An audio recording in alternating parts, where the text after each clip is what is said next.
What up, y'all? It's the Jokerz Gallery right here on the Faygoluvers Network for another edition of Five Piece coming at you today. Got a special one to wrap up the year of 2021.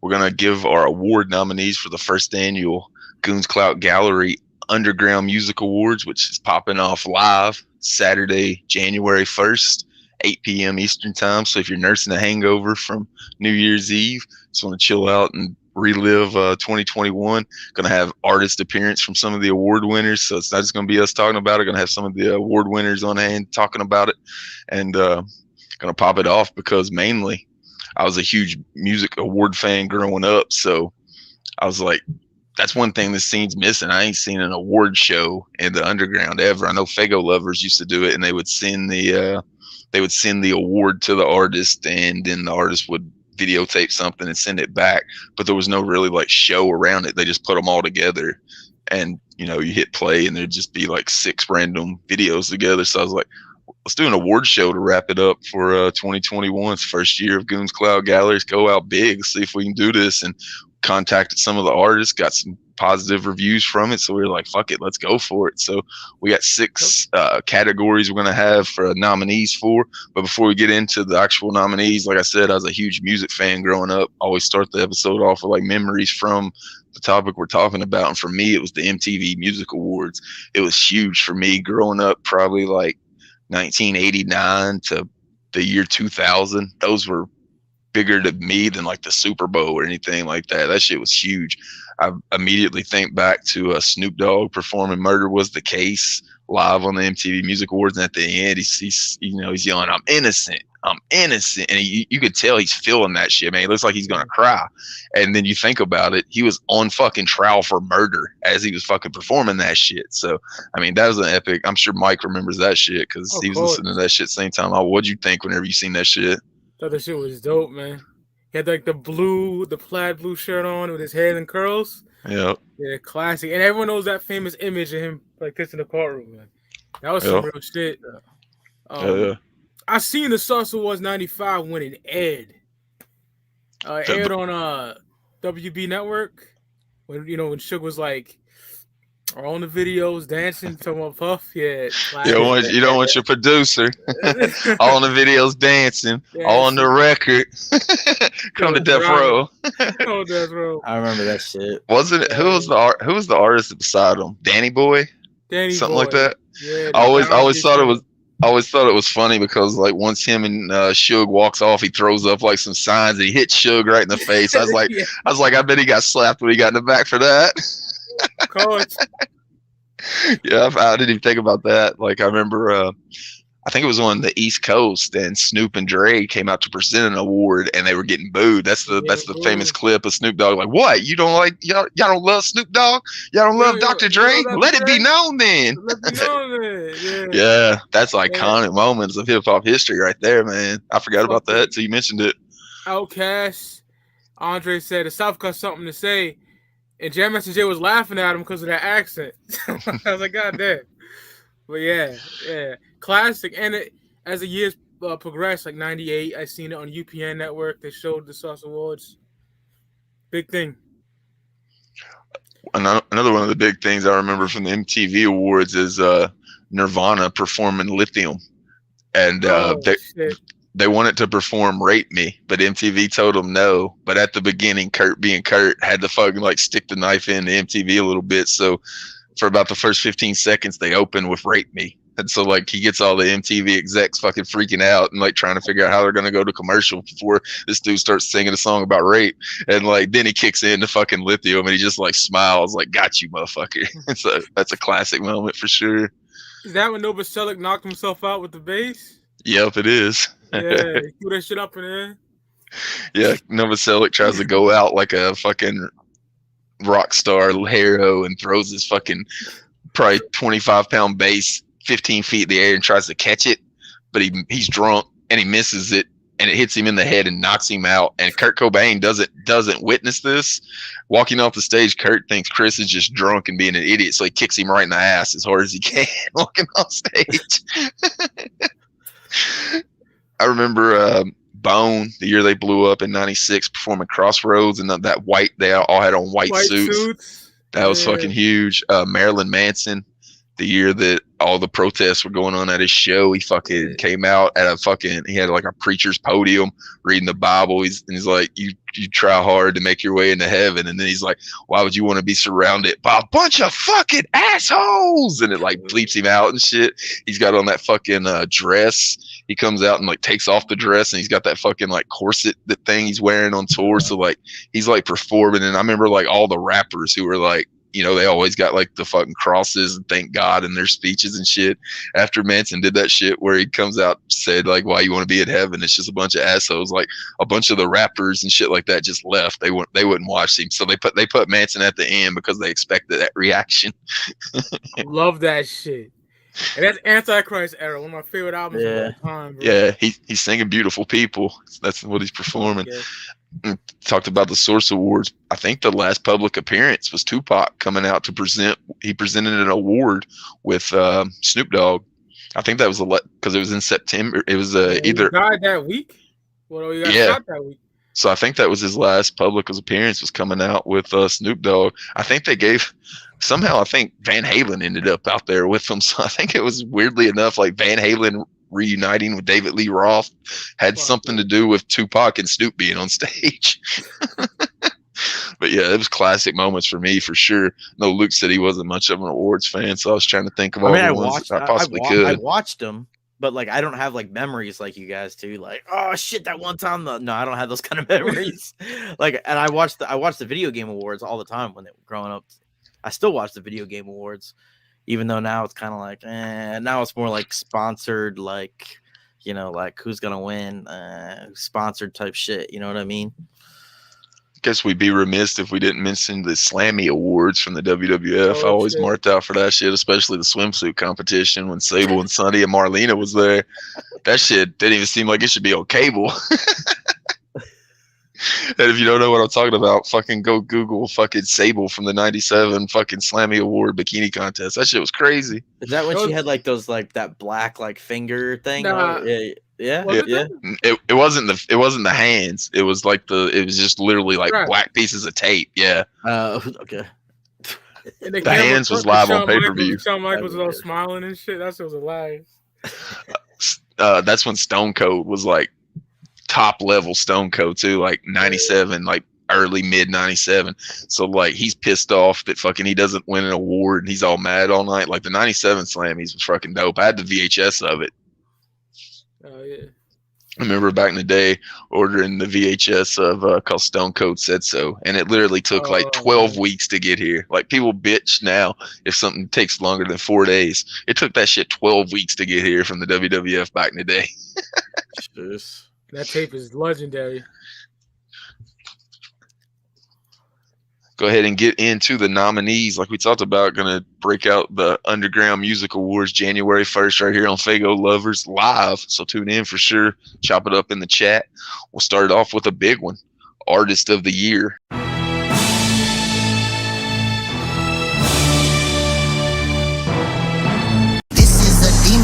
Once it gets inside you, it's a movie. You gon' get pregnant even if I bust this nut in your booty. You'll probably swallow it, cause you greedy bitches always do it. Wait a few seconds and you'll feel claws inside your stomach moving. Would you make a fucking fallen angel? Bitch, I'm at the bang, this shit falling on your brain like a tank shell. All your little pussy better be still. Fall up with the Glock to your motherfucking ear like a seashell. You would never hear me coming. Think you see me, but you ain't seen nothing. Go bro, bumping like an AK dumping. Suck a motherfucker, know that they be good for nothing. You want what they got, but like it or not, believe me, accept me, it's gonna be the end of you. You're chasing that cloud, you're chilling that down. It's deadly, it's envy, it's gonna be the end of you. Reach your God, it's your God. Believe me, accept me, it's gonna be the end of you. You never get enough, it's deadly, it's envy, it's gonna be the end of you.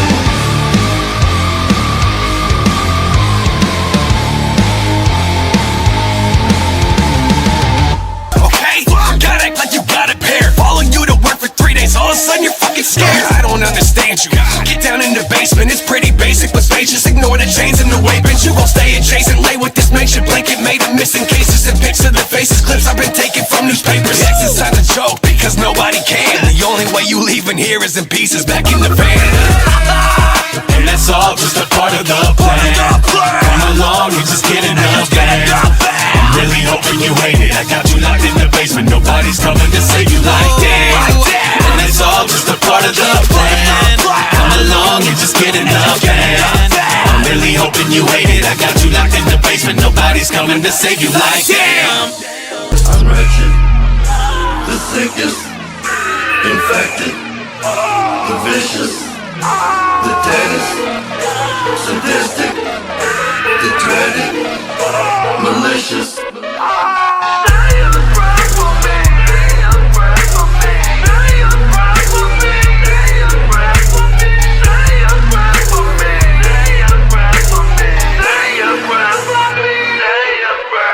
I'm wretched, I've got massive agony to share. I'm wretched, screams of suffering I long to hear. I'm wretched, I leave sunken bags under your eyes. I'm wretched. I'll be down till the end of time, cause we got the breath of life like 6 feet deep.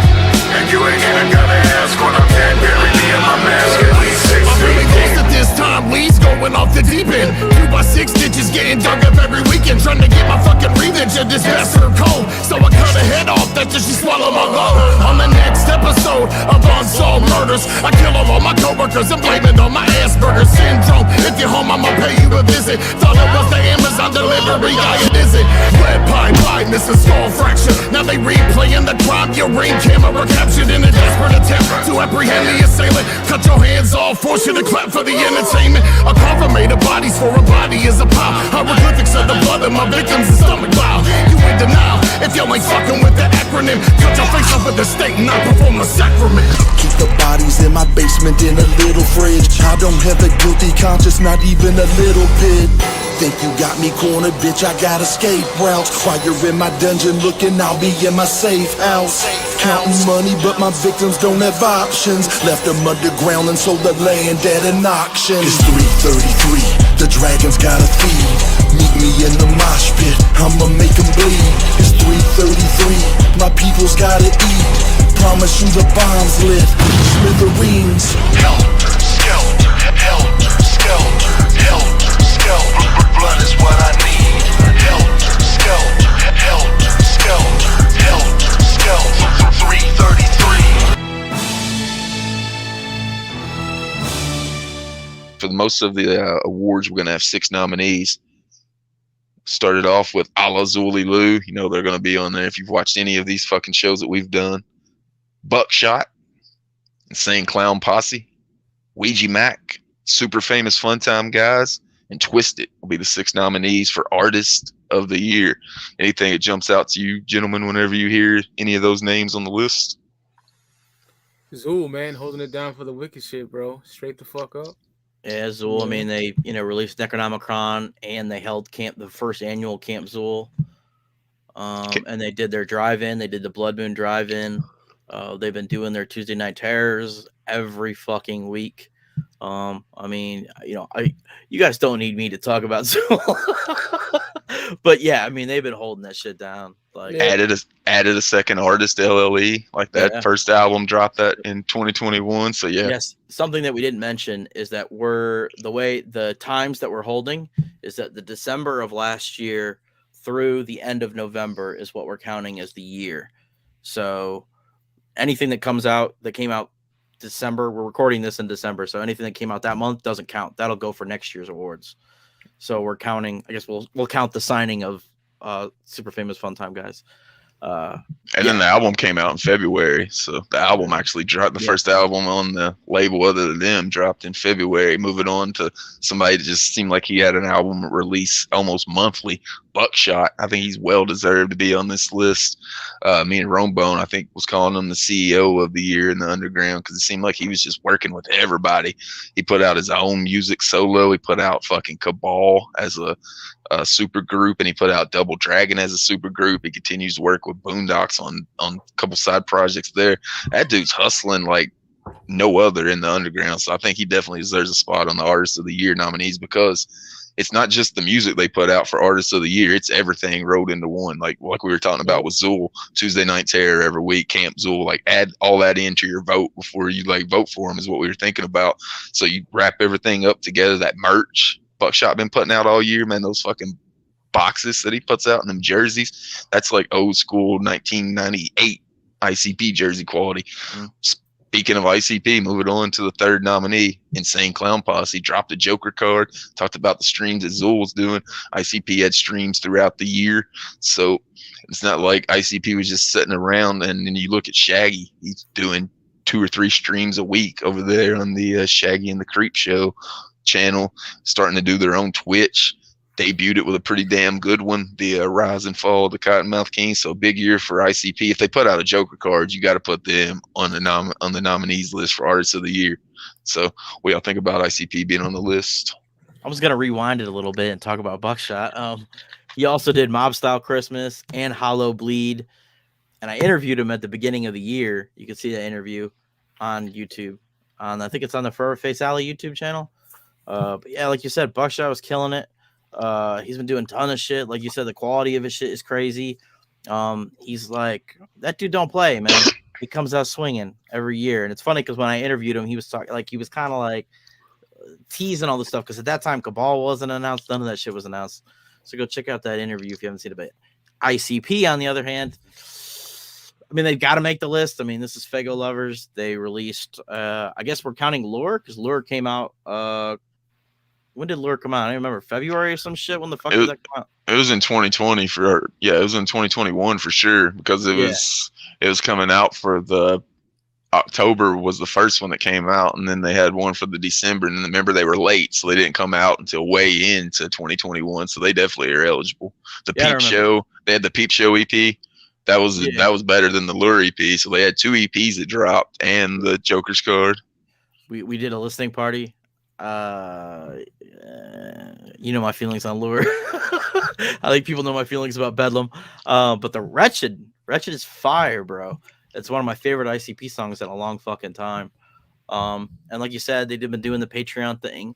I didn't make the Gathering, but I heard the Gathering was crazy. They did the Bizarre like mix up medley, if you will.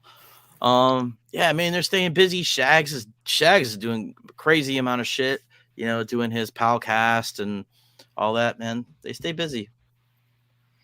And like you talked about with the Gathering, yeah, it's another successful gathering. So that's something also you got to look at with Artists of the Year. And you mentioned it briefly, the Bizarre performance. They nailed that so perfectly. Like the lyrics were on point. They also during the night they closed it out. They brought Project Born out and fucking played Graveyard. So they did that shit. I missed that.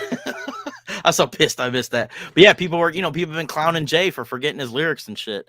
But that night he was on point, man. He hit everything. So moving on to somebody we can also talk about from the Gathering. It really showed out. Ouija Mac.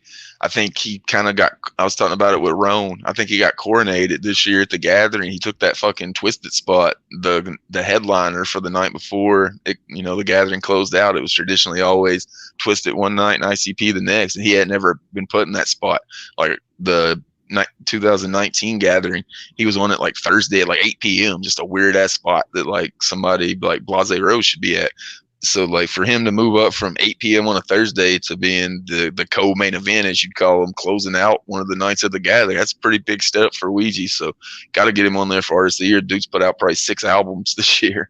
And he's got a lot of fucking fans. I see that fucking Chapter 17 tattoo a lot on fucking Juggalos these days on Instagram. That's almost becoming the new Hatchet Man for the new era Juggalos. So I think he definitely deserves a spot on this top 6 for the Artist of the Year. What y'all think about it? Yeah, Ouija's dope, man. He consistent. Works with Devereaux and shit like that. Didn't hear Pretty Ugly too yet. Listen to so much other music than that. So, but shout out to Ouija. Yeah, I don't listen to much Ouija Mac really. But Pretty Ugly 2 is pretty solid. Generally I like the Swag 2 stuff more. But that album's not bad, And he put out like 5 music videos this year, some shit like that. Like he stays crazy productive, man. Like he's like he stays busy. Merch game on point, like we talked about Buckshot. I know his merch game's pretty fucking strong. So that's another thing that you had whenever you're looking at his year overall. Moving on to talking about putting out some EPs and some albums. Moving on to the next group, be the Super Famous Fun Time guys. Put out an album in February. Went on to put out an EP in November. Put out videos throughout the year.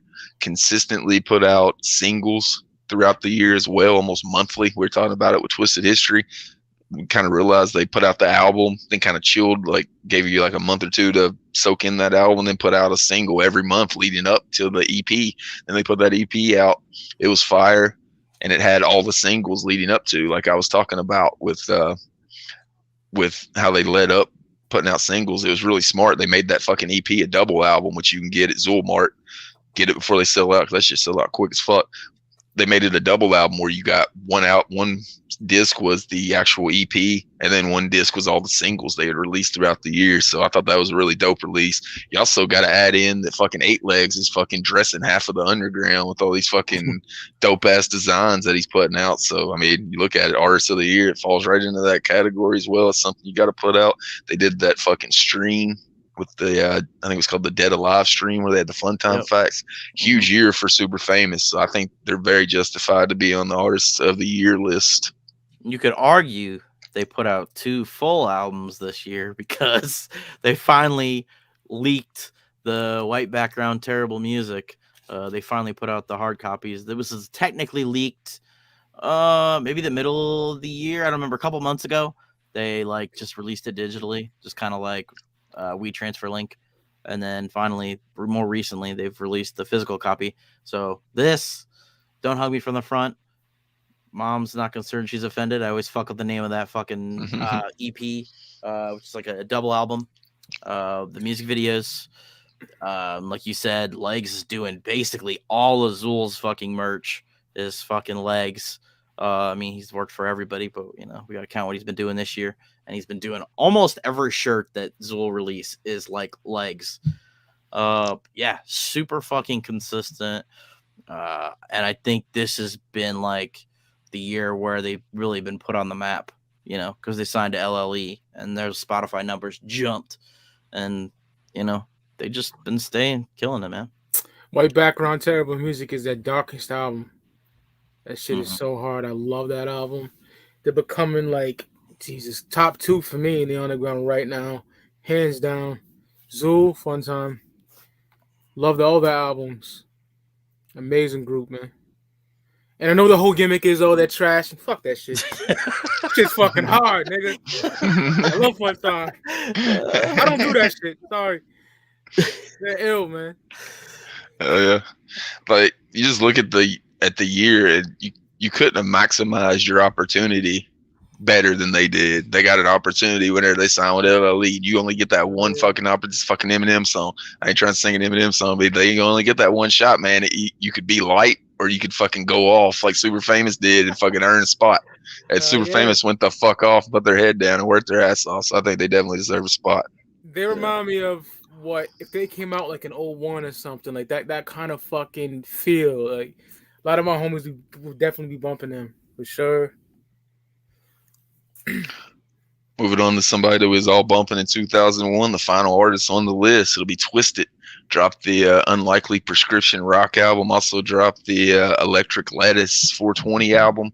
Dropped the Song of Sam Hain. Had a big year. I think they had the most successful year selling records. As far as you look at the amount of records they sold compared to everybody else, they had the biggest year selling records. I think a lot of it was attributed to some of those singles they put out from the rock album. I know Envy with Ice Nine Kills on it. It has over 1 million views on YouTube. It's one of their big hitters on streaming as well. I think I talked about it with Rome Bone. I went into that album thinking I may have to it, because Mutant you kind of have to force yourself to listen to, and that was really the last rock attempt I'd heard. And then like halfway into the album, because I was thinking it was going to sound like Warped Tour bands, like shit that, you know, that I don't fuck with. I fuck with modern rock really at all. I don't know any fucking modern rock band that I fuck with. But like halfway into the album, I was like, man, this sounds more like Orgy and Power Man 5000 and CKY to me than like fucking Day of the New or whatever those fucking bands are that are fucking on the Warped Tour these days. it sounded more like that. So there's a good like 8 songs on there that I was fucking really impressed by, and I knew Jamie would kill it because that's his shit. But I was like really impressed by Paul. Like fucking Mono was like a rapper. He don't listen to fucking rock music, man, but he held his own, man. Like he held his own on that fucking album. So, and like I said, they put out that 420 album. If you're one of those people that only fuck with the rap album, that was a pretty solid fucking album. Always, always dope to have a 420 album to smoke with on that day, and then for the rest of the year. And then they followed it up with the songs of Sam Hain. I think it's called Haunted Record Player is the official name of it. Yeah, like also put out the ESN project with Blaze and ABK. Yeah. So another fucking super busy year. You look at Astro. Luke attended Astro, so he can give his thoughts on that. Yeah, and, Astro was dope, man. It was a lot of fun. They had all the AEW people there and shit, and then they had Attack of the Ninjas, which was fucking dope. Yeah. They had everybody at Attack of Ninjas. Zool Fun Time opened up that show. The whole label was there. I mean, you also have to look at, Twisted also running MNE, you know what I mean, this whole year and shit. I don't think they signed anybody this year, but I don't remember. I guess it depends when Gibby was signed, but yeah, I'm not sure. I know they got approved to be Funko Pops, which is something huge, man. That's fucking huge. Yeah, when I saw that, I was like, damn. I was like, I don't care who you are. That's impressive. Like that's big. That's a big deal right there. Yeah, as somebody that like this, somebody like us that's fucking grown up with them motherfuckers, I was like proud of them motherfuckers. It's like, I was proud that they fucking accomplished that because those dudes collect that shit. So like, that'd be like me and Mike getting a Hasbro figure, a WWF Hasbro figure. And so I was proud of them dudes when that shit got fucking announced. What I thought too. As soon as I saw that shit, I was like, damn. I was like, that's big news. But yeah, I mean, they stay like we've been saying this with pretty much everybody, man. We shouldn't even say it anymore, but they stay busy, man. And it's true. I mean, they just did their little mini tour, the what do they call it? The old school oddities little weekend tour show that they did. Which I went to, it was fucking packed. That show was packed in Columbus. Yeah, I mean, they're killing. Oh, and they also announced their new music festival that they're doing, the family reunion thing that they announced. I hate the name, but they're doing their own music festival eventually as well. So they're gonna get even busier, man. This is an award show, so I'm not gonna say nothing. I don't. Yeah, I agree with Luke. I love the idea, but I hate the name. Like I'm over the family thing. Like that. Hopefully that gets changed before it actually becomes official. Yeah. Surely somebody will think better of that. Yeah, I hope they change it. It's just I mean, it's a bad name for multiple reasons. Yeah.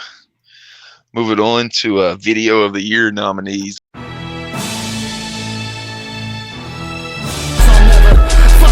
I'm reminded nightly that the entire human race is nothing like me. That's why these people judge and see me as nothing but a burden. If I venture outside, I'll surely catch a case. Garbage bags on the windows underneath closed curtains. For certain, assert a mattress, my final resting place. Then I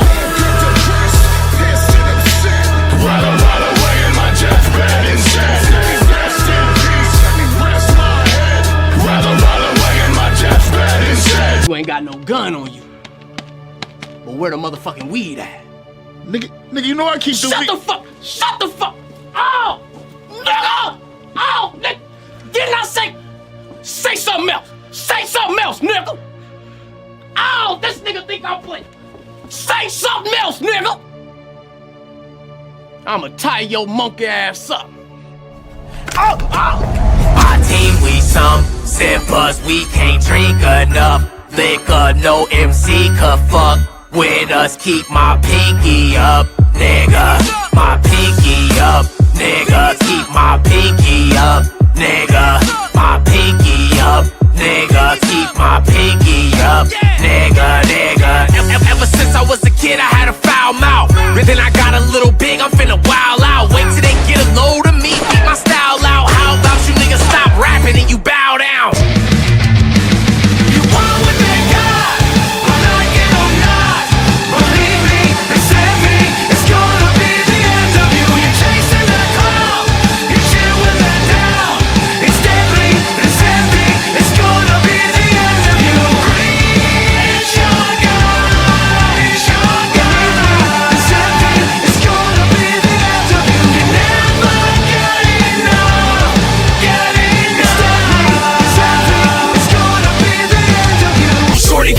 body like a no, she don't, I buried it. Welcome to the land of making plans on the various. Lucha, Florida, northeast of where your parents is. Now watch this train wreck through the glass like aquariums, bitch. Where the cocaine flows like wine, and anybody that's looking for a hell of a time. Where the rules of the world don't fly, and everybody is encouraged to go and commit crime. When your life could just end in an instant, pissing off 8 legs and mischievous twisted. Lucha, Florida, where I'm wretched.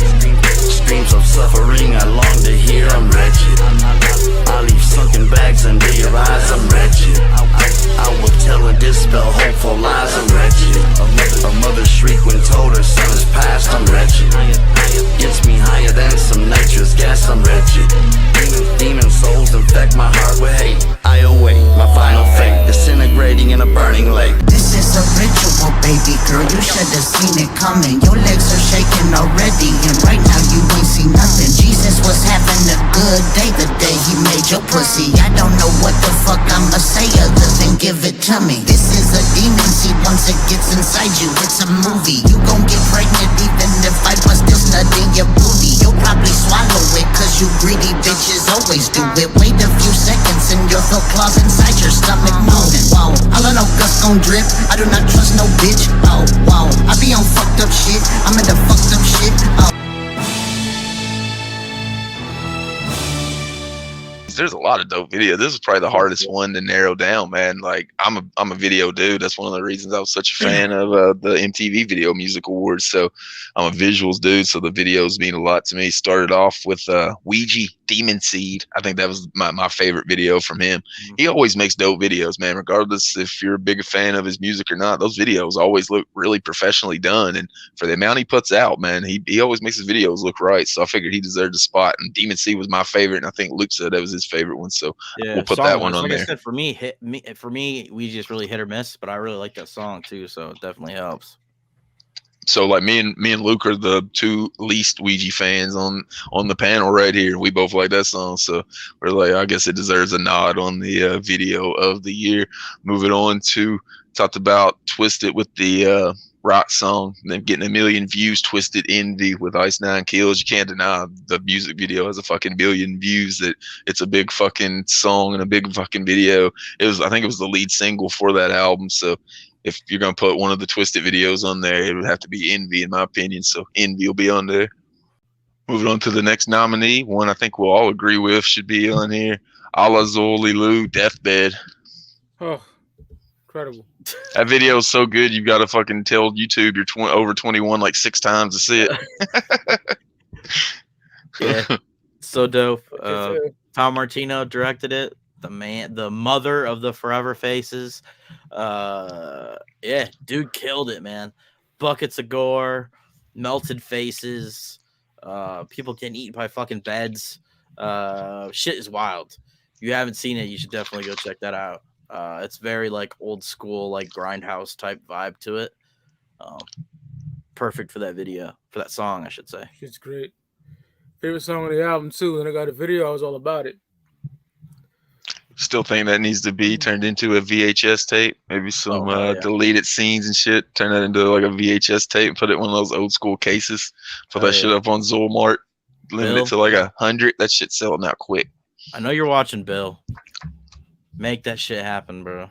And the reason I think it needs to happen is because, like I said, with the fucking age restriction, that it didn't get as many fucking eyeballs on it as it should have, in my opinion. Like that video should have had a lot of fucking views. Yeah, I mean that kind of thing kills the YouTube algorithm. Yeah, YouTube don't promote that shit, and that's the biggest way to get your videos fucking seen is YouTube promoting it. That's like 88% of my fucking views on my Jokerz Gallery channel is YouTube fucking promoting that shit like crack. Yeah, they premiere. I think they premiered that on Knotfest too, didn't they? Yep. Yeah, so that was big for them too to get to premiere on Slipknot's thing. That's crazy. But yeah, video is stupid fire. If you haven't seen it, what the fuck are you doing? Stop watching this video and go watch that video. Have your ID and passport ready in case YouTube won't let you fucking watch it. Keep it with the LLE tip right here. Lucha, Florida from Super Famous Fun Time guys. Think it also features the hardest working man in the underground, Rick Mo. Rick the Mo. Yeah, man. That's another dope video. They actually played it on No Jumper, which I thought was pretty dope. Actually, I'm gonna be putting that footage on my YouTube channel here eventually. I keep meaning to do it, but I haven't done it yet. Their like review commentary of it's fucking hilarious. But yeah, videos dope. Legs is wearing the fucking Newport cigarette hat. They're like wandering around.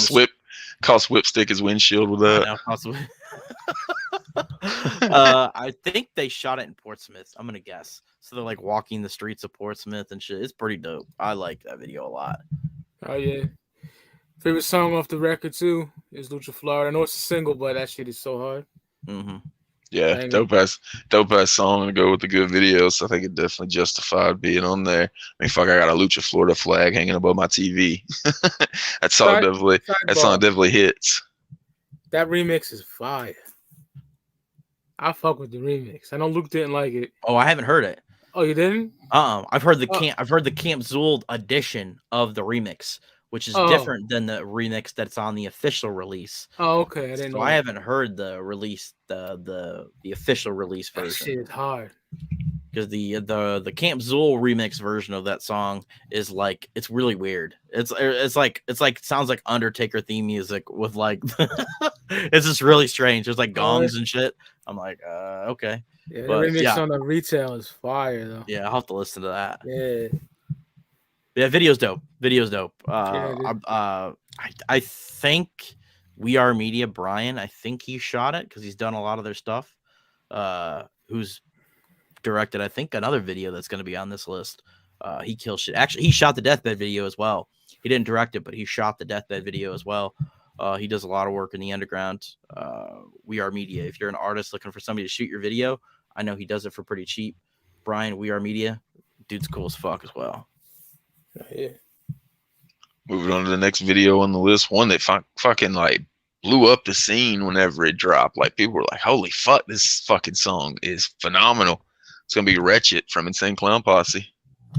More I guess more aptly titled would be Wretched by Violent J, since Shaggy's not on the track, but nonetheless, man, being a huge Shaggy fan like me and Mike are not, fucking this song is undeniably fucking fire. I listened to it so many times when it came out too. I think Luke said it during the listening party that they picked the right single for sure. Arguably the best song on the album. I've said this. They would have picked any other song off that record, I probably wouldn't have bought it. But being honest, but they put that song out and it got me fired up for that record, man. It got me so excited for that record.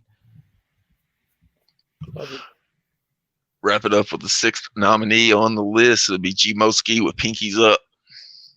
If you ain't seen this video, I highly recommend to go fucking watch this shit, man. Like, especially if you're a fan of the Fridays series, like this shit'll have you laughing your ass off. Gmo goes so fucking hard with this shit, man. His fucking impersonation of Pinky is fucking second to none. Oh yeah, Crowder in the video from Inf Gang. It's just great, man. Probably my favorite song on the album. That shit is so hard, bro. Yeah, the video's like it's a little movie almost. I think it's like a 6-minute long video, and he's like a little pimp, and he's like driving around in like this limo and shit. It's pretty dope. Yeah, shit from Friday. Next Friday's Pinky. Yeah, that's who he's playing. And he nails the line so fucking dope, man. Whatever he's telling the dude to shut the fuck up. Not another word. I ain't playing, nigga. He does that shit where he like shakes and shit. Yeah. Like if a fucker was on point with that shit. He's got the his gun is a duck hunt. It's painted like a duck hunt gun. If you don't know if anybody noticed that or not. I marked out for the gun. Even I thought that fucking video was super dope. So yeah, I think you can tell by the way we're talking about it that we all agree that should be one of the nominees for the video of the year. Tune in January 1st right here on Faygoluvers, 8 p.m. to find out who takes that one home. Moving on to the collaboration of the year. I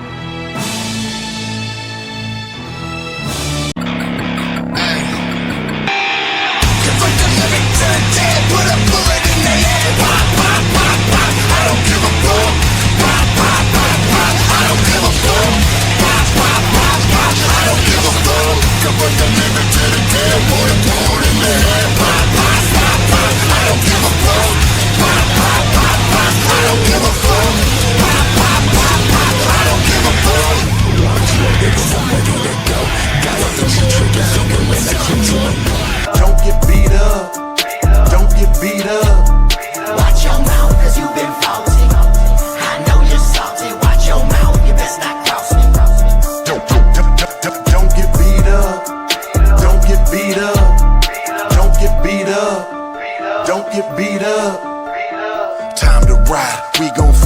talking out of place, gonna bust your shit. Haters try, but they don't get 1 yard, 1 foot, nope, not 1 inch. Come out of pocket, I'ma put a hole in you the size of a bad rocket. Just shows you how I roll. I ain't losing, you all know. I'd rather put the gun in my head and let it go. You know every word that I said is worth the go. That's why you listen instead of leaving me alone. I don't give a fuck about bread, I want the dough. I'm giving the sweat and the blend and the microphone. Anytime I'm in the zone, They trying to smoke good, they calling us no goods. We only trying to catch up with the name game. Fucking level up, we are not the same, man. Watching you, watching us. Everything we watch turn to dust. We've been watching, we don't like what we see. We come knocking, skeptics start to believe. We're the watchers, yeah. We're the watchers.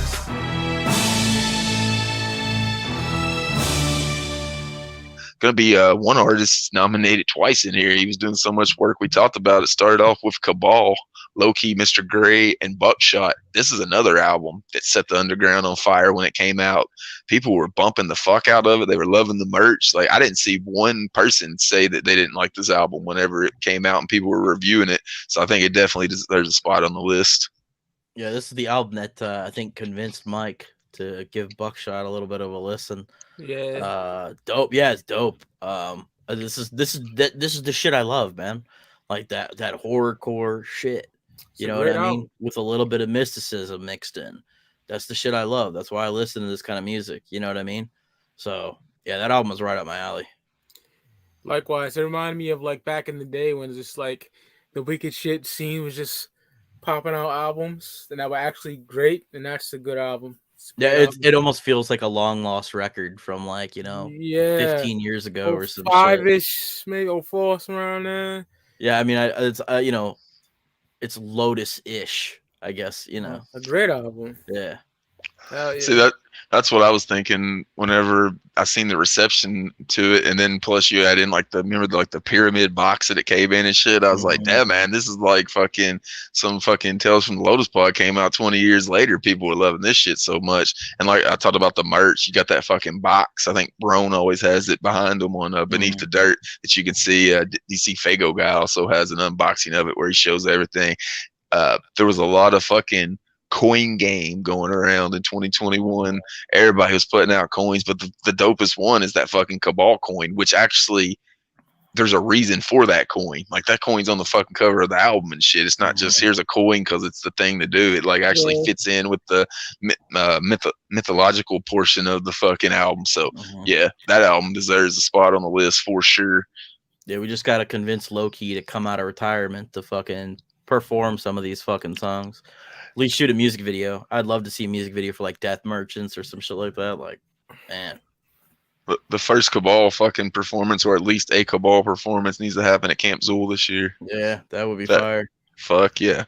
Talked about one artist being on here twice. It's Buckshot because he came before this one dropped. He dropped some more fire with Double Dragon. Him and Kung Fu Vampire, man, is the same reception. I've seen the Cabal and also the same fucking merch. DC Fago guy has the unboxing of that. That fucking Double Dragon jersey was fucking dope.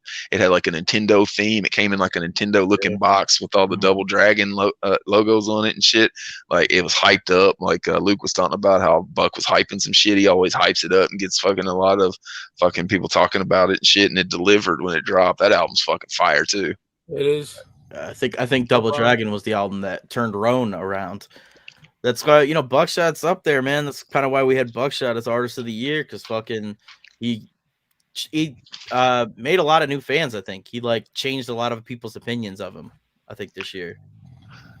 Think he performed at Camp Zool with one leg, for God's sake. Yeah, man. And his like aunt, I think his aunt had like passed away just a few days before. Man, he showed up. Still doing it big. Yeah.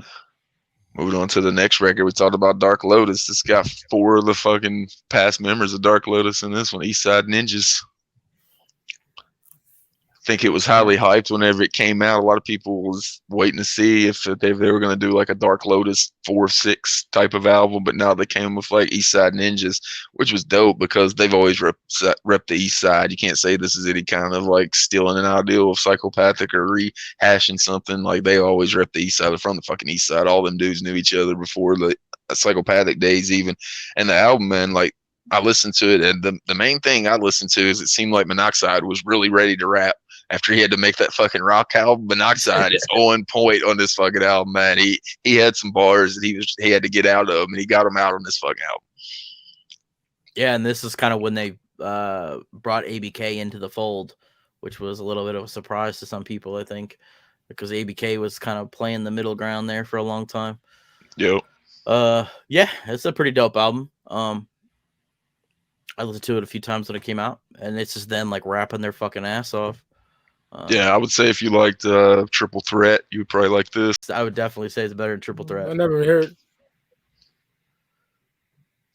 Moving on to one that Mike probably doesn't like either. Oh, the Horror meets Blaze. Oh, I haven't heard it. I won't hear it. I haven't heard that. Actually, the one song I did hear was they put the music video out for it. Was it Dream or some shit like that? I don't remember what they call it. I thought that song was dope. It's the only one I heard. Yeah, I think you were talking about like with Buckshot, like getting a lot of fans. Whenever I heard this, like I was like, damn man, Oh the Horror can fucking go. Like they can put some fucking risk behind it. It's like new metal. The singing is what throws off the Oh the Horror part for me. But you got Blaze fucking rapping over this shit. So it was really dope. Like there's a couple songs that I think even Mike would like if he gave him a chance. It sounds like old school Blaze rapping over new metal guitars. I mean, it's pretty fucking dope. I know they made it. I think it deserves a spot on the list for sure. I know they made a fan out of Roan. Like Oh the Horror was like Roan's like third most listened to artist this year from Beneath the Dirt. The thing I always hear about Oh the Horror, even people that don't like them, is they say they sound good live. Whenever they get to see them live, it says they sound like they fucking sound like they got talent live. So I mean, if you got talent live, you can capture that shit in the studio for sure. They definitely put on a good live show because I saw him at Attack of the Ninjas and fucking Jonathan like fucking got off the stage, went down in the fucking pit and shit, was fucking rocking with people. It was dope, man. They definitely put on a good. They're really cool motherfuckers too.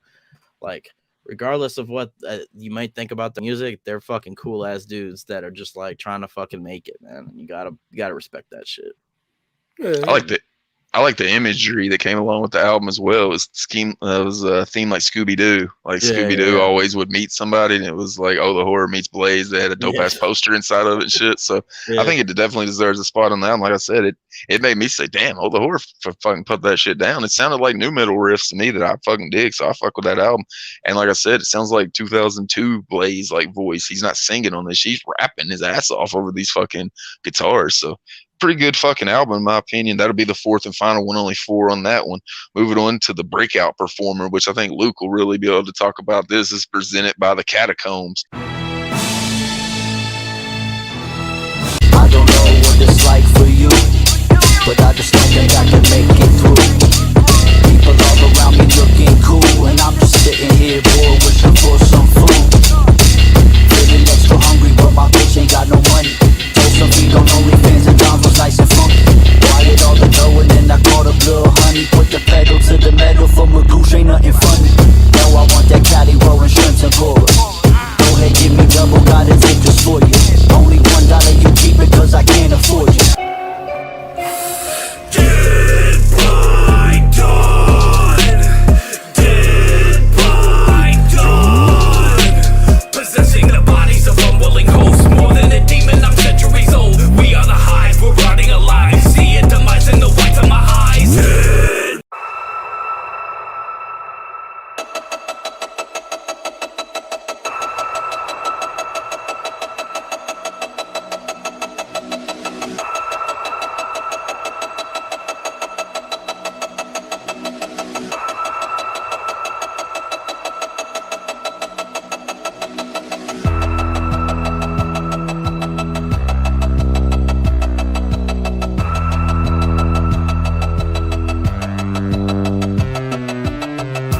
let me introduce you. Got a couple succubus bitches practicing Kama Sutra. I'm wicked Willy Wonka with some evil Oompa Loompas. I can open up your chest with secret weapons from the future. Hit you with the cinder block, turn your head to red jello. All your fucking music sucks, cut your wrist with your demo. When all you street rats start snitching when you get in trouble, I'll be in this sewer pipe smoking blunts with Donatello. Access denied. I called out for help but nobody replied. Access denied. There's no escape from the walls of my mind. Access denied. I called out for help but nobody replied. Access denied. There's no escape from the walls of my mind.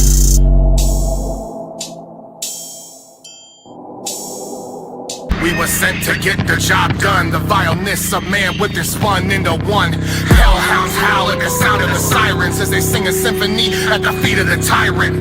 They go silent, it's time to feast. We have merged into one true hideous beast, with a body made of nothing but rotten disease. A power that could bring Solomon to his knees. You can't stop it, there's no way out. The kingdom of our legion is the buried underground. Fade into the background as the crows call and strike from the shadows we know, hear, and see all. We exist in a realm unseen that you couldn't even fathom in your wildest dreams. It'll be Cody Manson starting it off. Yeah, I mean, Cody, like we said, we're counting December last year. He released Psychoactive on Christmas last year, so like it's almost exactly a year from basically when we're recording this. And then he later in the year he released 2 EPs, the Charlie Monroe EP and the Fish Scale EP with Shabby. He played Camp Zool. He had his own tour, and he's been doing shows like all over the place. He signed with LSP last year, but he's really been like making moves, like doing a lot of shit with LSP.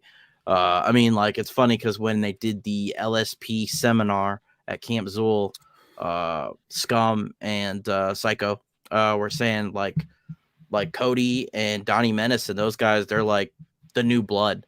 Like, they want LSP to run after they're gone, and they were kind of like propping up Cody and Donnie as like the next era of LSP. So he's had a crazy year. I mean, you know, you guys all know representing the Trife Life shit. Yeah, I mean, he's had a really crazy year. He's performed probably multiple times every month. It's crazy. Out of all the underground like artists on the list that we're talking about, breakout performer, he's the dude I've seen that got the most hype throughout the year. I was talking about like how the hype was around like Cabal and shit. Whenever Psychoactive came out, I've seen a lot of people talking about that. I know Twisted History is a big fan of that shit. I've seen a lot of people really got into it. So without a doubt, to me, he's the one that I've seen the most as far as in my fucking like social media stream of people like talking about and getting hyped for. So I think he deserves a spot for sure. Yeah, me and Robbie actually did a review of Psychoactive that you can check out on my channel.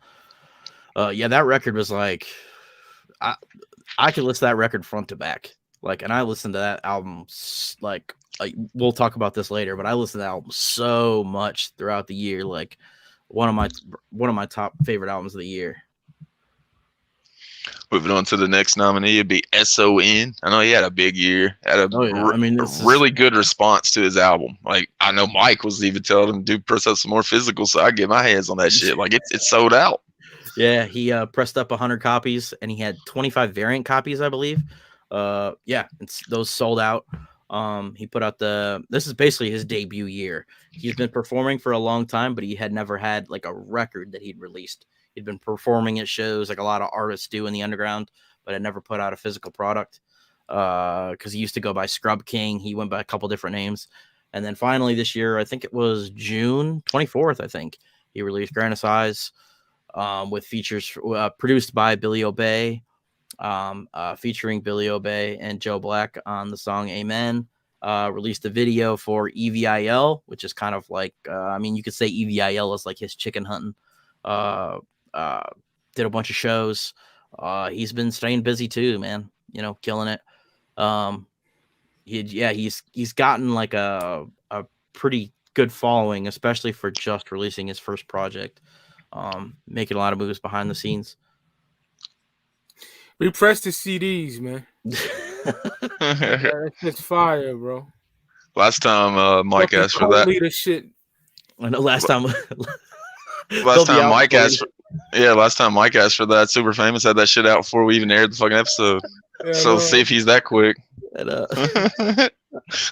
Let's see if he has spyware on your computer like fucking Whip does. Moving on to the next nominee, Fams and Hooligans. That's another one that I've heard a lot throughout the year. Yeah, that Perfect shit is fire. I didn't listen to the whole album. That shit is crazy. Mr. Perfect. That's probably my favorite Fam song. There are another artists that have kind of been around for a while, but didn't really. I think this year was really the year where like they hit the ground running. Like people started to take notice because I believe February 26th they dropped 2 records, the 2 and the 6. The 2 is like their rap kind of collab kind of album, and then the 6 is like more of their rock stuff. Actually these two records and Psychoactive and Mad Max were like big inspirations to start the Catacombs in the first place. Those albums are fucking fire. The 2 features Cody Manson, Fun Time Guys, Mad Max. There's a whole slew of people on the 2. They've been killing it, man. They performed at Camp Zool.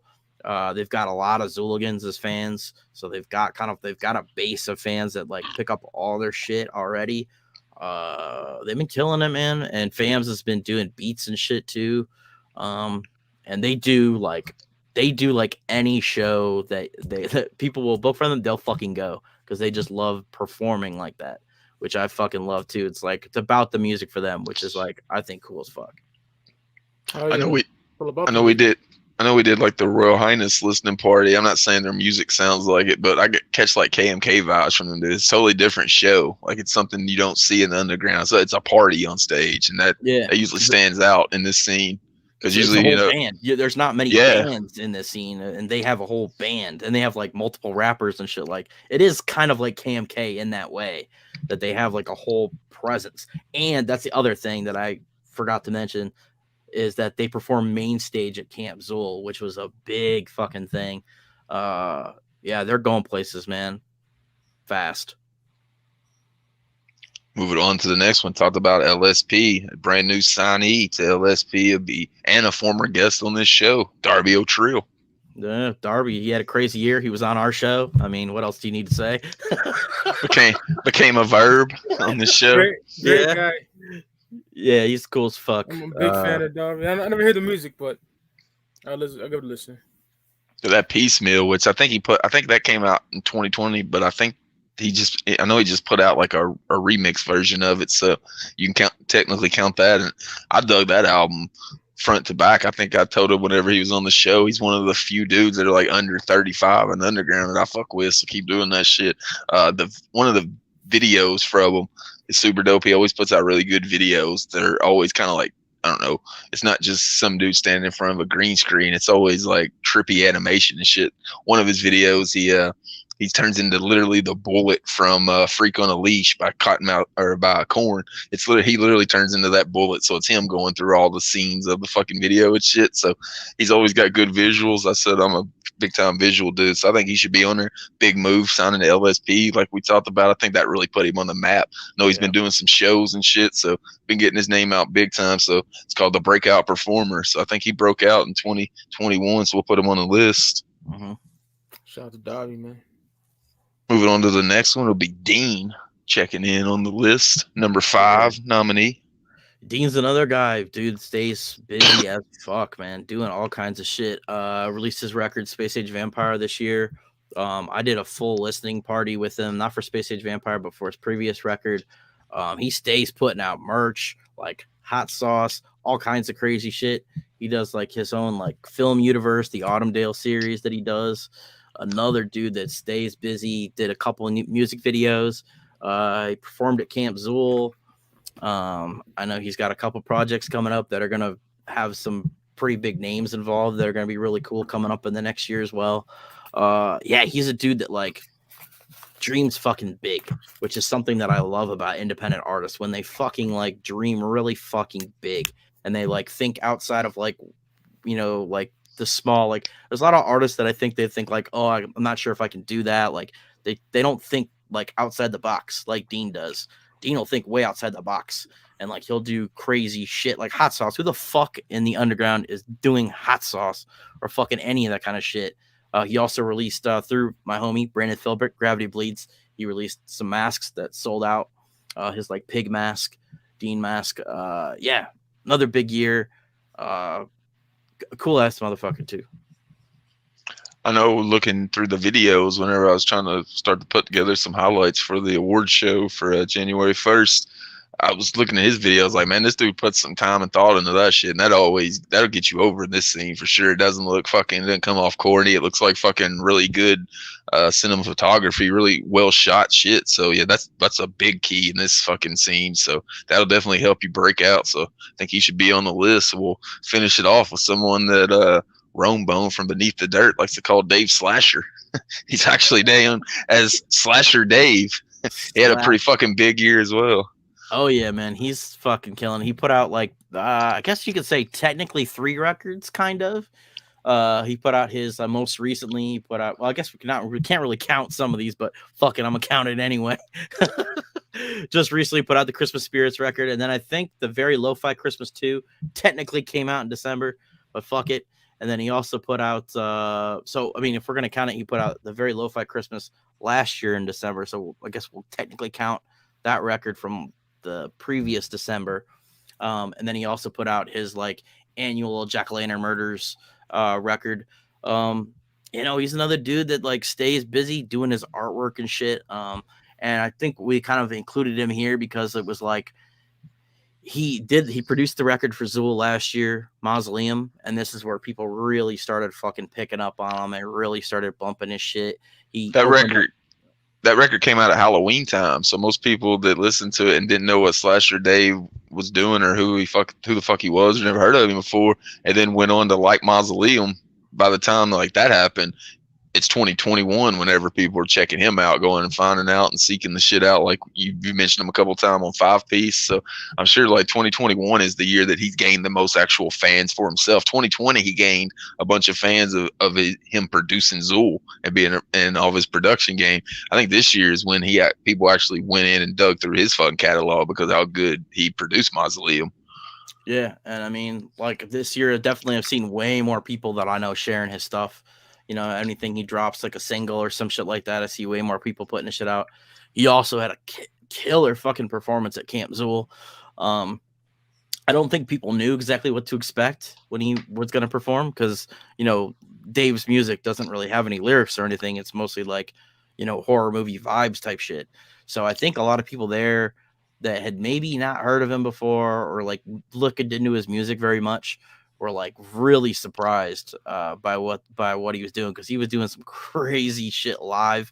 He had a drummer there too, so it was a fucking dope ass show. He really tore that shit up. I think his drummer was rocking an Esham shirt. Yeah, drummer's name is Phil Bourne. He also is the drummer for Acid Witch, which I also hear Acid Witch will be coming out with a new record this year, so that'll be dope as well. I was gonna say I wouldn't be surprised if he's worked with Esham at some point. I know Slasher Dave's from around that area, so Esham, get Slasher Dave and just learn how to rap better. Yes. He used to. Yes. Speaking of rap, that'll wrap up the 6 Breakout Performer nominees. Check out who wins January 1st right here on the Faygoluvers Network as we'll move it on to another category, Single of the Year.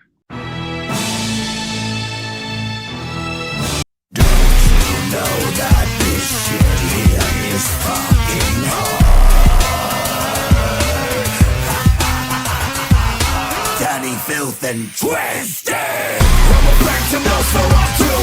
More a way of life, it's more than a costume. You're messing with the lethal dose of this volume. Turn it up, motherfucker, I dumped you. I'm a bubble, we're going to do. Blank at the sky, ground shakes right beneath you. Vampire blues, electric and infectious. Bite marks on your skin just like a necklace. My team, we some sippers, we can't drink enough liquor, no MC could fuck with us. Keep my pinky up, nigga. My pinky up, nigga. Keep my pinky up, nigga. My pinky up, nigga. Keep my pinky up, nigga. Ever since I was a kid, I had a foul mouth. But then I got a little big, I'm finna wild out. Wait till they get a load of me, peep my style out. How about you niggas stop rapping and you bow down? Niggas know what time it is with me.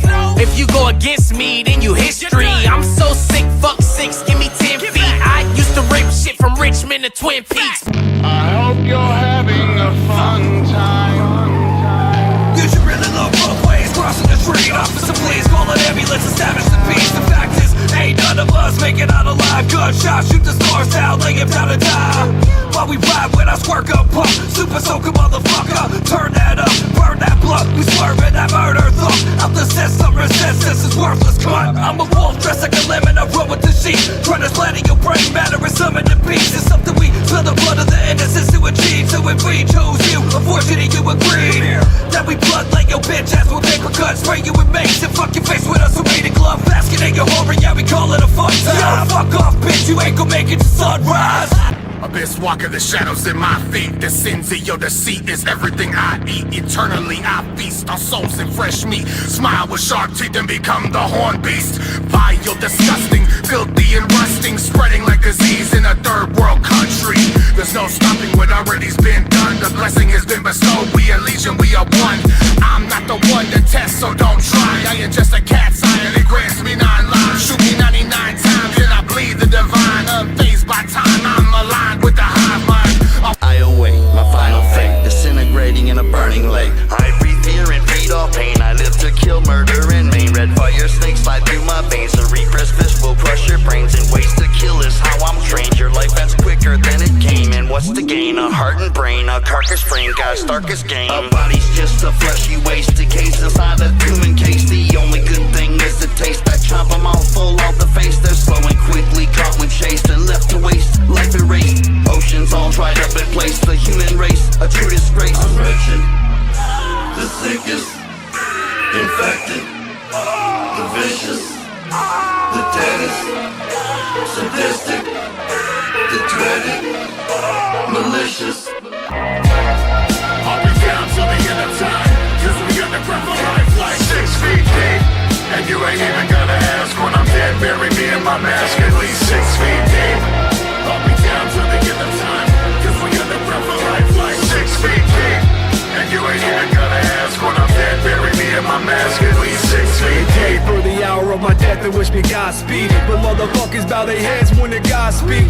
When I pass, draw my casket in the dark deep. But maybe in Nevada that's the top by concrete.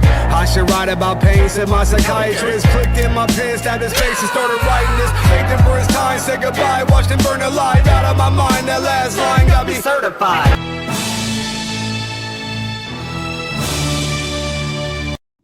First nominee will be Brainless from the Super Famous Fun Time Guys featuring Billy Obey. When I think about this is a song that made me a fucking Super Famous fan. As soon as I heard this song, I was like, God damn it, I'm fucking with the rest of their catalog of this good. And then Bill on that fucking chorus, man, it's just haunting. Like he pulls that chorus off so fucking well. You would almost think that like it wouldn't sound as good if it wasn't fucking Bill. If it was either the Fun Time Guys or even Dubs trying to sing that fucking part, it like Bill was the perfect fucking person to have on that fucking hook. The video's super dope. It was the way they fucking chose to debut themselves to everybody when they announced they signed the LLE. That was the video that came out, and like I said, it made me a fan of them. So I think it definitely deserves a spot on the top singles of the year list. Made me a fan too. It was fucking New Year's Eve when that shit dropped and shit. Mine was blown. Love that shit. Yeah, I really like Bill on the hook on this. He really killed it. That eerie vibe and shit. Video's dope as well. Yeah. Moving on to somebody that broke out so much, he actually made it on the single of the year list. It'll be S.o.n. with Evil. Yeah. Like that song's fire. I don't know a lot about S.o.n., but that song's fucking fire. EVIL. Yeah, that's like I said when I was talking about him for breakthrough artist. That's like, to me, that's like his Chicken Hunt. Like that's the song that from like that's like the song that when he performs it, people get fucking hype. You know what I mean? That's a song where people fucking break out. Featuring MJ Lovecraft as well. Yeah, dope ass song. Music video. Yeah, if you check out the music video, your boy's in it. The music video is pretty dope as well. Shot by Brian, like I mentioned earlier, from We Are Media. Candles and spooky shit. Shit's dope. Take it back to the Long Live Evil side. You got A La Zuli Lou, 6 Feet Deep. This was just an actual old school single. Just put this shit out to fucking drop some fire while we're working with Mikey Clark before that shit comes out. Let's give these motherfuckers this song. It's my favorite song they released all year, so I definitely think it should be on the fucking nominee list for single of the year. Man, this song is so fucking fire, bro. Like Joe's verse where he's like, shoot myself and turn the church into a Dybbuk box. I was like, oh shit. Like they fucking killed, like, woof. Man, I love this fucking song. The music video was also shot at the Terrortown where Camp Zool was as well. So just beyond dope. And like I said, old school just put out as a single. I thought that was super dope. Like a lot of singles, you could save this for an album, man. It's so good. This could have been a single off an album. Like this could have been Wretched for the next fucking Zool album where you put that shit out and everybody loves it. But now they just dropped that shit by their own standalone single. So definitely needs to be on the list. Just talked about my favorite Zool song of the year. Mine as well. So yeah. Likewise, yeah. So we all three agree that if Zool was going to be on the list, that would be the song to represent them. Just talked about this song, Wretched. It's got to be on the list. We already talked about it, man. Like Luke owns a copy of that album because of how dope that fucking song was. And I didn't hear anybody say that song wasn't any good. Like I probably heard like a 60-40 split on if Yum Yum was any good, but I heard 100% to 0 split that Wretched was fucking dope. So yeah, definitely putting it on there. Another song we already talked about, G Moski with Pinkies Up. I think Mike said it was his favorite song off that entire album. Mine as well. So I think it definitely deserves a spot. I know he had a song with Tech Nine as well that I thought kind of just because getting a Tech Nine on the album I thought was, you know, worthy of getting that single push. But I like Pinkies Up better than I do the song fucking Tech even. So I put Pinkies Up on the list. Pinkies Up all day. All night. Filthy fucking record. Yeah. We gotta get Luke a fucking hat. I know. Oh yeah. Moving on to another group we talked about a couple times, but a song we haven't talked about yet. I know Luke said he thought it was his favorite one off of the album. It'd be Neon Vamp from Twisted.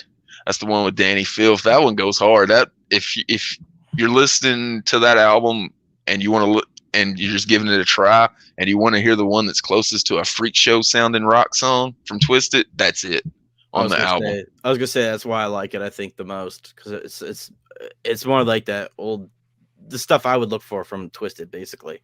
You know, more of that like old school vibe, like actual rapping type shit. That's I think that's why I like it more.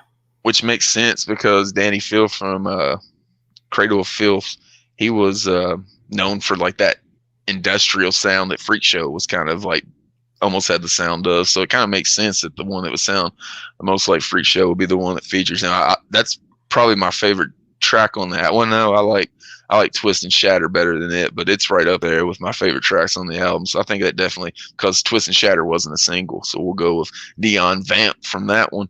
And to wrap it up, we'll wrap it up with arguably the biggest award of the entire year, Album of the Year.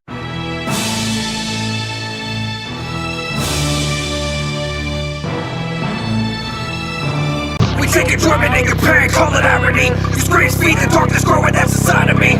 Trying to the beat, I'm singing like an oddity. Bodily dealing you harm, your movies end violently. Silently sighing, the sicko is smiling. His bodies of water surround you like islands. Submerging and drown with the rest of the bastards. An artistic project reversing a rapture. So roll credits, it's time to get your recognition. We're all alone, you need a win a mission. Shattered ankles make you dance, feeling kind of vicious. You ain't special, just defeated and another victim. Pin him to a board before I go skin him. Annoyed by all the noise, avoiding the holes in him. From the dark game we played here earlier in the day. Sure, if you hit your face, but you're okay. Look at me! Hey! Everyone's invited to the carnival. Everything is free, they only charge a soul. Are you brave enough to ride the demon drop? Turn your ass into a splat of bleeding slop.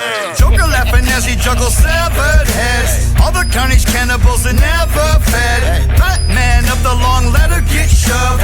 Fans love the splatter on them, all spits blood. Cloaked in the fog wagon, slowly creep. Tents are erected as town folks sleep. Hear the music and lights come gather around. Three witches flying high above the grounds. Monkey on his shoulder, blind man yells pickets. Free for the abusive and free for the bigots. A life pass for your soul, what is heal. Just put your hand on the book and say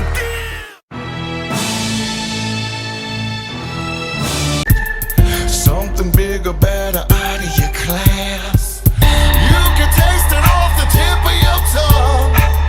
What it's like to be the favorite son. But there's no telling what you do to become the ones you are. say what you want. The jealousy's absolute. You've already got the course to get into you. Oh, does it green like the sickness you feed? The green never leaves, it just lies into seas. You want what they got, but like it or not, believe me, accept me, it's gonna be the end of you. Yeah, Slokatron, wizard of the wicked shit. I'm about to get primitive with this villainous instrument. Hit him with the dark images, then I penetrate your first and second, but it's your third eye. I'm interested in manifesting, lace it with the triangle that signifies the broken, mangled energy. That part of me you'll never see, and I will forever be the fucking king. It's my identity. Whether or not you motherfuckers acknowledge me's elementary. Understand it was sent to me long from the beyond, and the song stays eternal. We call it the cabal. Like Watching you, you watching us. Everything we watch turn to dust. We watching you, watching us. Everything we watch turn to dust. And I'm a cinder, then you gagging ragu, getting raped by the girl with the dragon tattoo. niggas running wild, we gon' fuck it up. If we come to town, we gon' fuck it up. In the underground, we gon' fuck it up. We gon' fuck it up. We gon' fuck it up. The local scene, we gon' fuck it up. Even overseas, we gon' fuck it up. The bitch ovaries, we gon' fuck it up. We gon' fuck it up. We gon' fuck it up.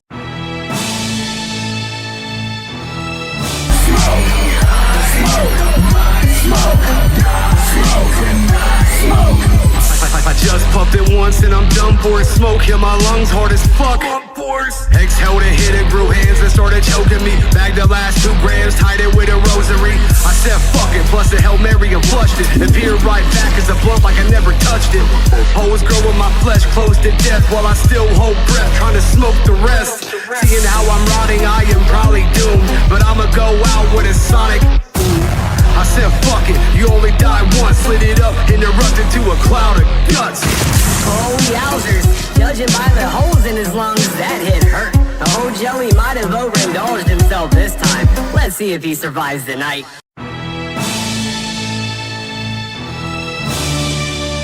Already talked about it several times on here. Cabal, Buckshot, Low Key, and Mr. Gray got to be on the list for me. Like I said, it set the underground on fire, and very few albums did that this year. Cabal definitely got to be on there. Mm-hmm. Moving on to one that we had or you and Mike had a listening party for, and I know we was all digging the fuck out of that one the first time we heard it. The storytelling, we was saying like we're catching fucking Wizard of the Hood vibes from this album. If you're catching Wizard of the Hood vibes from an album, it's definitely got to be on the list. Be Necronomicon 2 from the aforementioned Almighty a la Zuli Lou. Oh yeah, yeah, hell yeah, it's got to be on there. Yeah, when you said we did a listening party for it, we were digging it. I was like, what's he talking about? Because I forgot we did the Necro 2 one. Yeah, it's fire album. And the artwork, we talked about the artwork from Mr. Eight Legs earlier. It's got that fucking dope ass cover to it. Had the Blaze appearance on it. Then Bill drops that dope ass line of one less G in the hood. Mm-hmm. Yeah. Fire. One thing that a lot of people probably forget about is Smoke. I remember when that came out, they played it for the first time on one of those streams, and everybody marked the fuck out for that song. They're like, what is that shit? So yeah, a lot of highlights from that album. Die tonight. That shit fire, bro. Another one we've already mentioned several times, Unlikely Prescription. I think it's got to be on here. The highest selling album that will be on the list. I think, like I said, if you're looking for fucking rock music, that's the best that's the best that Twisted's ever sound doing fucking rock music. So if you're looking for rock music from Twisted, I think Unlikely Prescription delivered. The portion I was doubting was Monoxide. I thought, like, how's Monoxide going to fit in on a rock album? He doesn't like rock music. B, he's not definitely not a singer. We all heard Joker back in the day, and he pulled it off, man. I knew Jamie'd be able to do the fuck choruses and shit, and they got some pretty good guests. So Unlikely Prescription will check in on one of the nominees from Album of the Year. This one right here, man, kind of jumped onto the list late after I seen the fucking Pinkies Up video, and then went back and seen that Tech video, and then was like, damn, I'm gonna go listen to the rest of this fucking album. And to put it out on his own like he did, like, this is a big year for this dude, because he branched out on his own and came out with, in my opinion, his best album. It'd be the Filth Element from G-Mo Ski. I think Charlie and the Filth Factory is his magnum opus, but I'm not mad at that, because the Fifth Element is fire. G-Mo's a real motherfucker. I got mad love for G-Mo, bro. Like, interviewed him, been in PlayStation parties with him. Great guy, man. Real G. Yeah, man. That album's great. Punchlines galore on that album. Yeah, I think G-Mo's style is like, you're either gonna like it or you're not gonna like it, because he has that like punchline. That's like his style. Is like, he'll spit a line and then he'll hit something like a punchline, and you're like, either you like that kind of shit or you don't like that shit. I think it's fire though. His punches are up there with Big L, Lloyd Banks, Lord Finesse. His punchlines really fucking hit. Nigga said, hit you with a stone cold stunner like I threw Birdman at you. That shit, Birdman #1 stunner. Like, yeah, from Cash Money. That shit is fucking hard. See, Brandon gets that shit. That shit is fire, bro. He reminds me of like D12. Like, he would be perfect. Like, take Bizarre out and put him in D12, and I like D12 so much fucking better. Like, he would fit in perfect with. He would be so fuck perfect with D12, man. Like, that's what I'm. And the reason I like this album the best, I think he's the angriest. Like I said, he's out on his own, man. He got dropped from the label. He was fucking had something to prove, and man, he came out firing. As my favorite album from. So I think it definitely deserves a spot for Album of the Year. I like what he gave him props on the record though too. Twisted and M&E. Yeah, but he was motivated. Like, he's on his own, man. Motherfucker, you gotta do this yourself. And I just seen Tech 9 sporting that fucking human cloth shirt we was talking about last week. Yeah, so, man. That's dope, man. Like, props to G-Mo, man. He worked his ass off. I always like seeing when there's somebody gets, obviously somebody was doubting him, and he fucking erased all kind of doubts with that fucking album. No toilet paper left in the pandemic, so I take one of your rap lyrics, blow it up on my ass with it. Like, I love that record. It's amazing, bro. Moving on to an album that I don't think Michael will think is as amazing, Yum Yum Bedlam from ICP. The flowers that she planted in the backyard. That shit's fire. I like that song. Mike likes it a lot more than Luke does. Yeah. And I like it a lot more than Mike does. So. Yeah, we got varying degrees of the ways we like it. I've talked about Wretched, and like Wretched alone like makes it better than Marvelous Missing Link, either one, Lost or Found. Other than that, I mean, there's some songs that don't bother me, but then there's some songs on there that I'm just like, ugh. I know, like, one thing Luke did mark out for was the Richard Cheese fucking portion where it's like, fuck the world. That was dope. Yeah, it was dope. Little Jekyll Brothers sprinkled in there, you know what I mean? Gotta love that shit. Yeah, I marked out for that because my homie Mooch was always he was playing Richard Cheese in literally 2001. Like, it was in one of the zombie movies also, where he's singing The Sickness. Dawn of the Dead. The remake. After that came out, my homie Mooch was just a huge fan of this dude. Like, he fucking had mixed CDs of this motherfucker making us listen to all this shit. Like, it's cool. It's like a novelty. You don't want to listen to the whole goddamn album though. Yeah. This motherfucker did. And he was always like, I want to hear an ICP song from this fucking dude. And it's crazy that ICP didn't even ask him to do it. He made it himself and put it out, and ICP discovered it and asked him to use it. So I wonder if my homie Mooch actually emailed this motherfucker enough times requested an ICP song that fucking he ended up getting that shit made for him. I dig the album, man. Like, I dig 90% of it probably. There's a couple Violent J tracks that last way too long for me, but other than that, man, I'll listen to that album, especially Here Comes the Carnival. That was immediately my favorite track as soon as I heard it. I love that fucking song. There was a couple of them that I didn't like immediately, but once I listened to the lyrics, I liked the one where he's I think it's called No Time or something like that. One of the ones on the end where it's got, I said it sounded like a rehab song whenever we was doing the listening party for it. And then like I read the lyrics and shit, and like Jay's talking about some fucking crazy ass shit in that song. Like, I hope you end up missing. It's fucking about his ex-wife. Like, so I mean, like, you look at it from that perspective, that's probably the darkest song of the entire fucking album. So I like the whole album, so I definitely think it deserves a spot. And like Luke said earlier, it's fucking, we're on Faygoluvers. ICP released a Jokerz card. It's got to at least be a nominee. And I've seen some people say it's their favorite ICP album lyrically. I think Mike was saying, somebody said on Deck One Delt. Keezy, one of them dudes, yeah. Let's put it this way. Shout out to them, but if they were on the show right now, they would get Darby'd the fuck off the screen.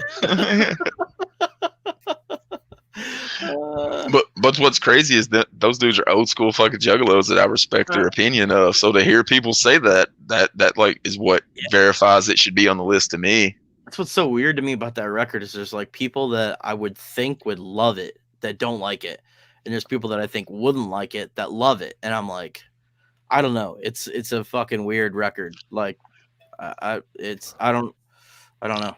Because I don't like it. I don't. It's like hard for me to be like, I don't know why people like it. The last time I seen a response to a Jokerz card like that was the Wraith when it came out. Yeah, like it was like 60-40.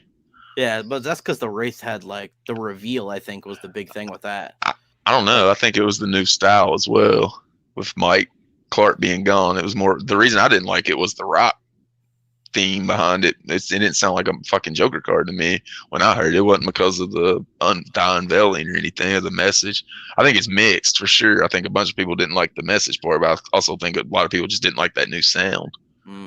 The sound didn't even faze me on that record. It's done really well, but it, you could immediately tell within 3 minutes of the album that Mikey Clark didn't have his hand in it. So that's I think that's probably what turned a lot of people off to the album. But like I said, that's the last time I've seen like such a diverse amount of reaction. Usually, like with Missing Link, everybody, I don't know 5 people that like Missing Link. And like basically everybody I know likes fucking Fearless Fred, Def Pop, and Bang Pow Boom. But like the last time I remember like people reacting like they did to Yum Yum was fucking Wraith, and fuck, good art is getting a reaction from people. They got a reaction. Yeah.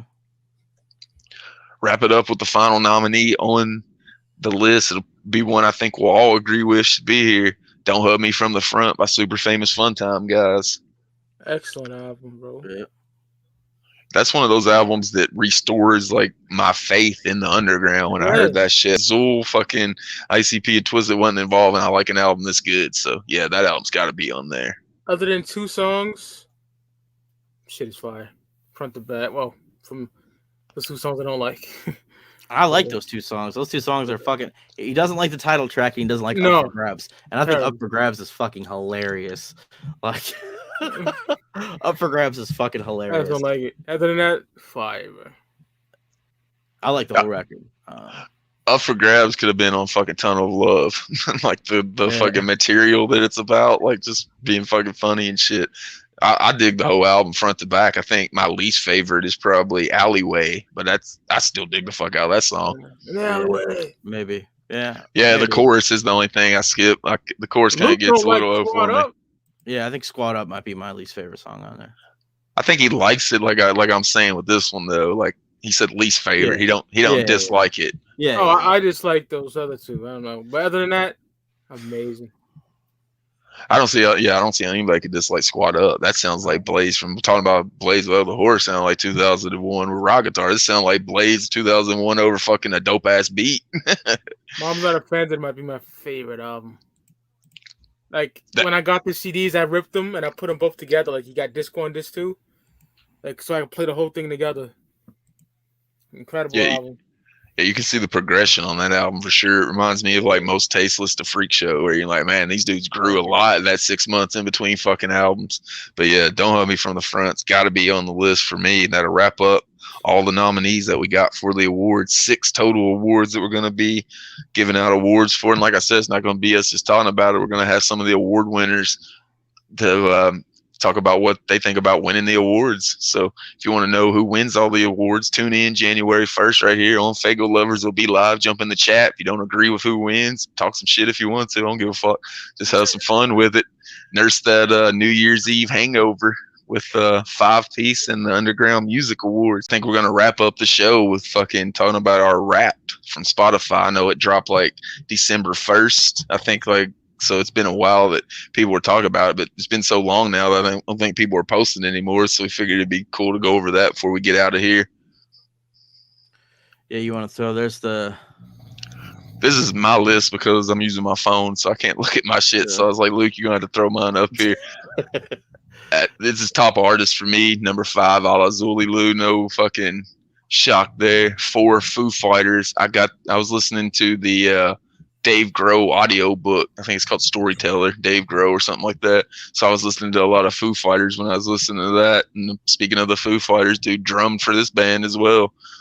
Nirvana at my 3 spot. Not shocked there. I think I was listening to a lot of that whenever me and Mike was going to I think we did a top Nirvana song. So I was listening to a lot of Nirvana for that. Super Famous Fun Time guys. I already talked about it. They put out so much music that I dug this year that they were on steady rotation. And then the number 1 artist has probably been the number 1 artist 20 times in the past 25 years for me. Insane Clown Posse checking in at the 1 spot. Yeah, that's like a kind of a no-brainer. And then you got your top songs. Top songs, like I said, man, a whole lot of Super Famous, but at the 5 spot started off with Zool, Axis Family. I used to play that shit whenever my neighbor would piss me off, and I just wanted to fuck scare him. So that got a lot of plays from that whenever he was mowing his yard too fucking early. And then it's all Super Famous for the rest of the fucking list, man. You got Lucha Florida, you got BFF2, you got Brainless, which we already talked about. Could have played Fallout, which they had the dope ass lyric video for. So a lot of fucking LLE, as my hat fucking says, dominated 2021 for me. Yeah, I'm curious what Mike's looks like because Mike listens to like a whole lot of other shit. Yeah. So, all right, number 5, I got Nipsey Hussle. Number 4, my favorite MC of the year, Rome Streets. Dude had an amazing year. Signed to Griselda Records, body bagging motherfuckers lyrically. Number 3, Westside Gun, the head of Griselda Records. Great year. Hitler Wears Hermes 8 is a masterpiece, 2-disc. Then we got number 2, the Suicide Boys. We did that top 10 Suicide Boys song. And those dudes are incredible. On Mike's channel, me and Roan did top 10 Suicide Boys songs. And number 1, the greatest MC with Bell's Palsy, Conway the Machine. The brother of Westside Gun, Griselda Records is number 1. Then songs. I got Easier Said Than Done, Eazy-E, 8 Ball, Eazy-E, Real Motherfucking G's, Eazy-E. How the hell is Eazy-E not on your top 5 artists, but he's in all your top songs? He's not. That don't make no sense. Straight up. I mean, I believe it. It's just weird. Yeah. If I'm doing it right, I think I am because it says top artist. Yeah. No, you're doing it right. Yeah, you're doing it right. And number 2, we got Scarface off Ghetto Boys, the first album.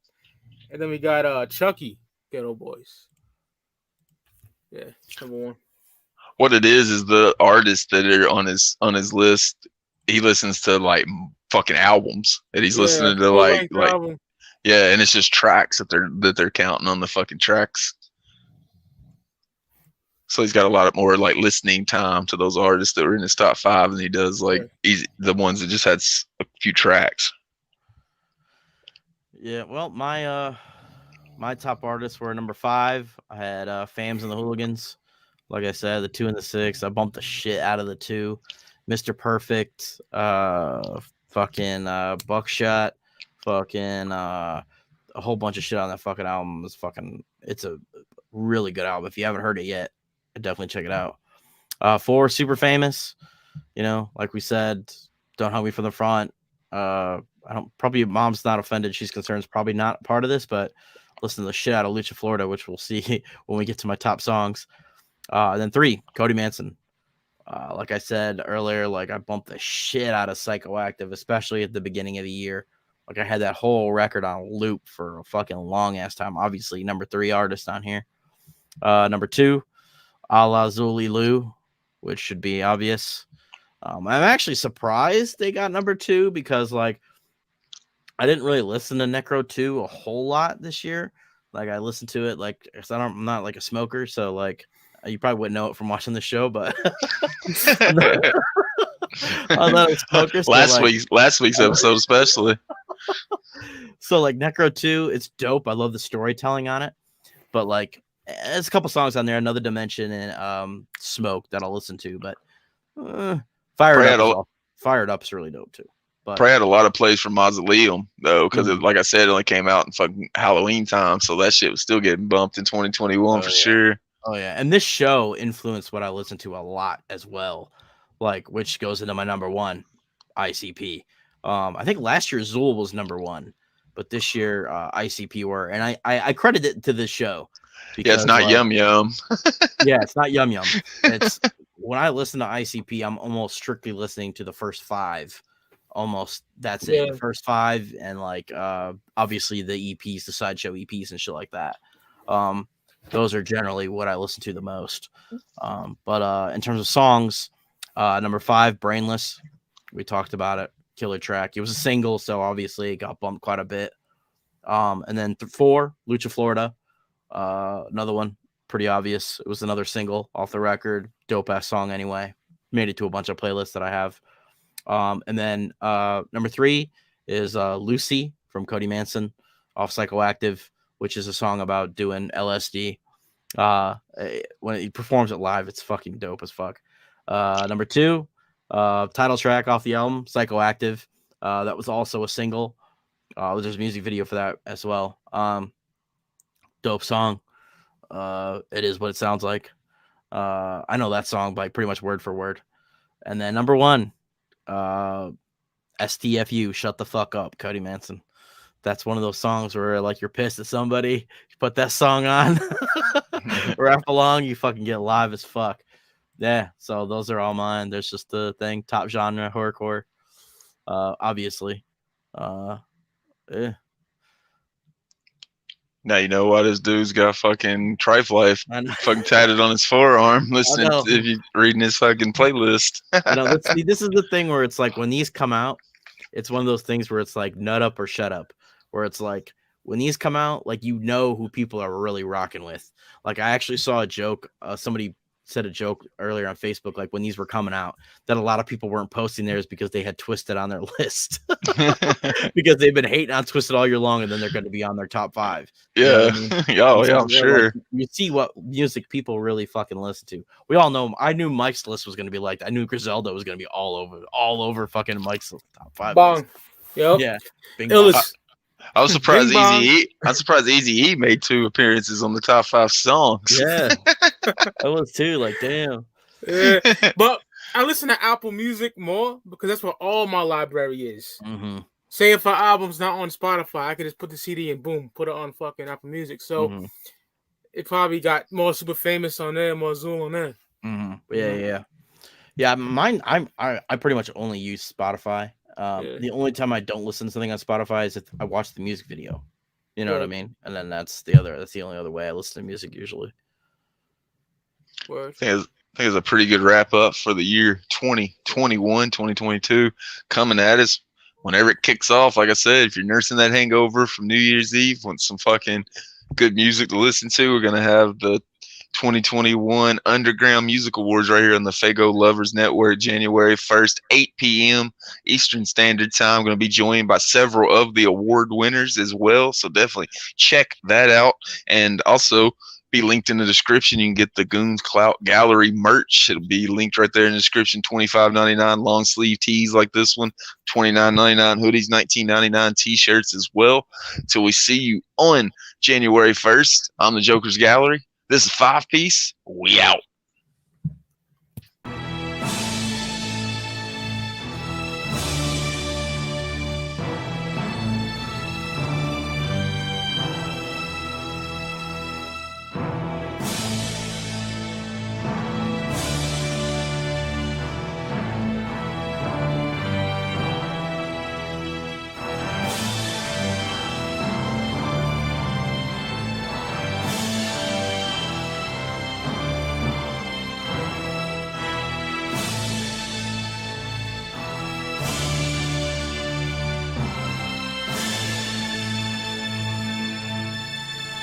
Every day I die. Back to the start, another try. I got the time, so why shouldn't I? Every day I die. Back to the start, another try. I got the time, so why shouldn't I? I've got too much time on my hands. Got too much time on my hands.